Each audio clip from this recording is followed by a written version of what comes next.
Karl पे ने nothing 2020 में स्टार्ट करी थी और नथिंग से पहले जब वो वन प्लस के अंदर थे तब उन्होंने जो आखिरी प्रोडक्ट जो वन प्लस के अंदर बनाया था ना वो था वन प्लस नोट। लेकिन जब नथिंग 2020 में खोली यहाँ पे उसका जो पहला प्रोडक्ट मार्केट में आया था वो था 2021 में नथिंग ईयर 1, जो कि अपने यूनिक ट्रांसपेरेंट डिजाइन के साथ मार्केट में पॉपुलर हुआ। और फिर जैसे 2022 आया तब से अटकलें लगाई जा रही थी कि यहाँ पे नथिंग वाले अपना फोन बनाएंगे, इसके लीक्स आ रहे थे। और उसके बाद हमें नथिंग फोन 1 2022 में देखने को मिला। उसके बाद नथिंग ने 2022 में ही अपने ईयर स्टिक्स को यहाँ पे अनाउंस किया था। 2023 में बात करें तो नथिंग वाले ऑलरेडी अपना ईयर 2 निकाल चुके हैं और नथिंग फोन 2 को भी निकाल रहे हैं। ईयर 1 से लेके फोन 2 तक इन 2 सालों में लोग 5 प्रोडक्ट्स को निकाल चुके हैं। लेकिन सवाल आता है कि नथिंग यहाँ पे सक्सेसफुल है या नहीं है। वेल, इनके ऑफिशियल डेटा की बात माने तो जो नथिंग फोन 1 अभी तक यहाँ पर बिके टोटल वो बिके 7,50,000, जो कि एक काफी अच्छा नंबर हो जाता है कि ऐसी कंपनी के लिए जो मार्केट में बिल्कुल नहीं है। अब आप खुद सोचिए कि एक कंपनी जो बिल्कुल ही नहीं आई है मार्केट में और ऊपर से वो सबसे सस्ता फोन भी नहीं बेच रही है, ऊपर से उसका फोन इंडिया में तो ऑनलाइन ही अवेलेबल है, बाकी लिमिटेड कंट्रीज में बिकता है। और जब लिमिटेड अवेलेबिलिटी नया ब्रांड है ना, सबसे बड़ा सवाल रहता है कि लोग उस ब्रांड को जाके खरीदेंगे।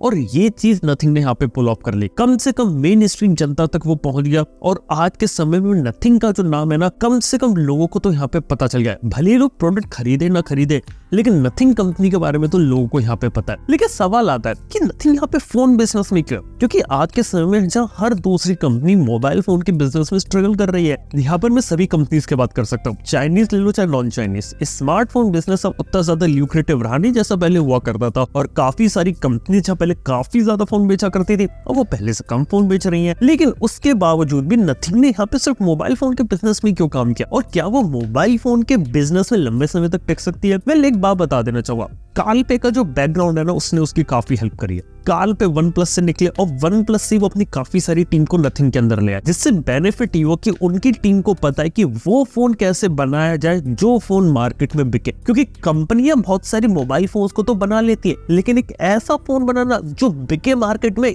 ये कम लोगों को आता है। और ये चीज नथिंग ने यहाँ पे पुल कर ली कि उसे पता चल जाता कि लोगों को क्या चाहिए और वो चीजें उस प्राइस में यहाँ पर लोगों को दे दो। और यही एक चीज है जो नथिंग के साथ चल रही है। अगर मैं बात करूं नथिंग फोन के अंदर, तो यहाँ पे सिर्फ 2 ही चीजें जो उस फोन के अंदर स्पेशल है। मतलब पहली चीज तो ये कि वो बिल्कुल ही बेसिक सा स्मार्टफोन है जिसके अंदर आपको वो फीचर्स देखने को मिलते हैं जो लोग देखना चाहते हैं। और इसके साथ ही आपको पीछे एलईडी लाइट्स और ग्लिफ देखने को मिलता है। लेकिन मैं आपको एक बात बताऊं, नथिंग के लिए यहाँ पे एलईडी लाइट्स और जो ग्लिफ था ना, ये कभी काम किया ही नहीं। नथिंग के लिए जो चीज काम करी ना, वो था एग्जैक्टली में फोन कैसा, यानी कि किस प्राइस पॉइंट पे प्रोडक्ट कैसा मिल रहा है। और लोगों को ये चीज पसंद आई। जो खरीदने वाले लोग थे ना, उन्होंने शुरुआत में तो ग्लिफ देखा, लेकिन बाद में ये देखा कि फोन के अंदर क्या मटेरियल मिल रहा है, आपको डिस्प्ले कैसा है, कैमरा कैसा है, हार्डवेयर कैसा है, सॉफ्टवेयर कैसा है। ये सब चीजों को देख के लोगों ने उस फोन को कंसिडर किया, यानी कि एक ऐसा फोन बनाओ जो एक आम इंसान यहाँ पे यूज कर सके। पीछे की एलईडी ग्लिफ सिर्फ लोगों को अट्रैक्ट करने के लिए बनाई गई थी, लेकिन उसने कभी फोन को बेचा नहीं। लेकिन फिर बोलोगे कि अगर नथिंग के ग्लिफ ने कोई काम नहीं किया तो नथिंग यहाँ पे अपने ग्लिफ को फिर से क्यों लेकर आ गई? देखो, सिंपल सी बात है कि नथिंग की वो एक ब्रांड आइडेंटिटी बन चुका है। जैसे कि एक मोबाइल फोन कंपनी अपने पीछे लोगो लगाती ना, ताकि लोगों को पता चले कि इस टाइप का जो डिजाइन है वो नथिंग की तरफ से आता है और ये उसकी पहचान है। देखो, सिंपल सी चीज यहाँ पर ये कि वो उसकी ब्रांड आइडेंटिटी बन चुका है। और ग्लिफ वाला जो फीचर रहता है फोन 2 में भी है और मैं तो बता सकता हूँ फोन 3 में भी देखने को मिलेगा। कम से कम 1-2 साल तक ग्लिफ वाली चीजों को वो और चलाएगा, उसके बाद ही कोई जाके बड़ा मेजर चेंज करेगा। देखो, अगर मैं ग्लिफ लाइटिंग वगैरह सब हटा दूं और एग्जैक्टली में बात करूं उनके फोन की, तो एक खास बात है कि उनका जो फोन होता है ना, वो एवरीडे यूजर को ध्यान में रख के बनाया जाता है। यानी कि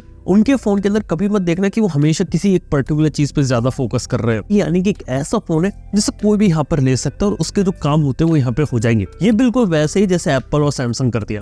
उसको पता है कि एक पर्टिकुलर प्राइस पॉइंट पे नथिंग का फोन बिक सकता है, उसका जो कंज्यूमर बेस है उसके लिए उतना पे कर सकता है, इसीलिए उसी प्राइस पॉइंट पे उतारो। तो शायद ये कुछ चीजें थी जो नथिंग के साथ यहाँ पे वर्क कर गई। इसका रिजल्ट यहाँ पे ये हुआ कि यहाँ पे नथिंग को $96 मिलियन की फंडिंग भी मिल गई है। अब उसके बाद जो टोटल फंडिंग है वो है $250 मिलियन की। और इसी के साथ वो एक्सपेंड भी कर रहे हैं। इंडिया में भी सुना अपना खुद का स्टोर खोलेंगे और हाल ही में उन्होंने अपने एक्सक्लूसिव सर्विस सेंटर्स को भी इंडिया में ओपन करना शुरू कर दिया। यानी कि कंपनी ग्रो कर रही है, धीरे धीरे बड़ी हो रही है, स्टोर्स खोल रही है, ऑफलाइन में भी जाएगी, हर जगह काम करेगी। लेकिन आने वाले समय में इसका फ्यूचर क्या हो सकता है? देखो, आने वाले 2 से 3 साल नथिंग के लिए काफी इंपॉर्टेंट रहेंगे। यहाँ पे नथिंग वाले फोन बनाते रहेंगे। उन्होंने अपने यूजर बेस पकड़ रखा है कि उन्हें पता है कि ये यूजर बेस है उनका, कि वो इतना मनी स्पेंड कर सकते हैं नथिंग के ऊपर, और उसी चीज पे वो खेलने वाले आने वाले समय में भी। लेकिन मैं बता सकता हूँ कि नथिंग के साथ क्या चीजें नहीं होने वाली। सबसे पहली चीज, नथिंग कभी भी टॉप 5 स्मार्टफोन ब्रांड की लिस्ट में नहीं आ पाएगा। इसके साथ ही जो नथिंग है वो कभी भी एप्पल से टक्कर नहीं ले पाएगा, ना ही कभी सैमसंग के आसपास आ पाएगा। नथिंग ने ना मार्केट के अंदर एक अपनी अलग जगह बना के रहेगा, कि उसको पता है कि उसका इतना मार्केट है, पूरे मार्केट वो कभी नहीं आ सकता, और उस छोटे से मार्केट के अंदर खेलता रहेगा। यानी कि पिछले साल हमने 30,000 का सेगमेंट देखा था, इस साल 40,000 वाला देख रहे हैं, कि जिस सेगमेंट में उसके फोन यहाँ पर आसान तरीके से बिकते रहे। और यही शायद नथिंग के साथ एक प्रॉब्लम हो सकती है, क्योंकि आने वाले कुछ साल तक तो नथिंग फोन बेच लेगा, लेकिन उसके बाद जब एक सैचुरेशन लेवल आ जाएगा ना, तब उसको प्रॉब्लम आ सकती है। और वो आ सकती है कि फोन के साथ साथ उसे किसी और चीज पर भी काम करना पड़ेगा, और उसे कुछ नई चीजें इनोवेट करनी पड़ेंगी, मोबाइल फोन और मोबाइल फोन के बाहर दोनों जगह। क्योंकि अगर आप देखेंगे तो नथिंग ने अभी तक उतना ज्यादा इनोवेशन, उतना ज्यादा रिस्क नहीं लिया। नथिंग ने जितने भी प्रोडक्ट्स निकाले ना, वो बहुत ही मिनिमम रिस्क के साथ निकाले थे। सिर्फ डिजाइन में चेंज किया था, लेकिन प्रोडक्ट की फंक्शनलिटी में कोई चेंज नहीं किया था। लेकिन अगर नथिंग वाले कुछ ज्यादा इनोवेशन, ज्यादा एक्सपेरिमेंट करते शुरुआत में, तो उनके प्रोडक्ट्स के फेल होने के चांसेस बढ़ जाते। जैसे कि LG कंपनी एक टाइम पे बहुत ज्यादा इनोवेशन करती थी, और उस कारण से जो फोन्स निकालती थी उनकी कीमतें भी ज्यादा होती थी और बहुत ही ज्यादा एक्सपेरिमेंटल लगते थे, और इसीलिए LG मोबाइल फोन के स्पेस से गायब है। और इसीलिए नथिंग की तरफ से आपको कोई भी कॉन्सेप्ट फोन देखने को नहीं मिला, कोई भी क्रेजी इनोवेशन देखने को नहीं मिला जिस चीज पे वो काम करे। सिर्फ ट्रांसपेरेंसी और ग्लिफ लाइटिंग के बारे में बात करिए, क्योंकि देखा जाए तो एक बार उन्होंने भी थोड़ा इनोवेशन करने की कोशिश करी थी अपने ईयर स्टिक के साथ, लेकिन वो चीज मार्केट में इतनी ज्यादा चली नहीं। और अभी तो सिर्फ ईयरफोन और मोबाइल फोन से बना रहे हैं, लेकिन ये एक देखने वाली बात है कि मोबाइल फोन और ईयरफोन से आगे कब निकलते हैं। शुरुआत में नाम बनाने के लिए, ग्रोथ लेने के लिए चीजें काफी अच्छी थी, लेकिन क्या ये चीजें फ्यूचर में चलेंगी नहीं चलेंगी, इसके बारे में कोई गारंटी नहीं है। और आपको एक बात बता सकता हूँ,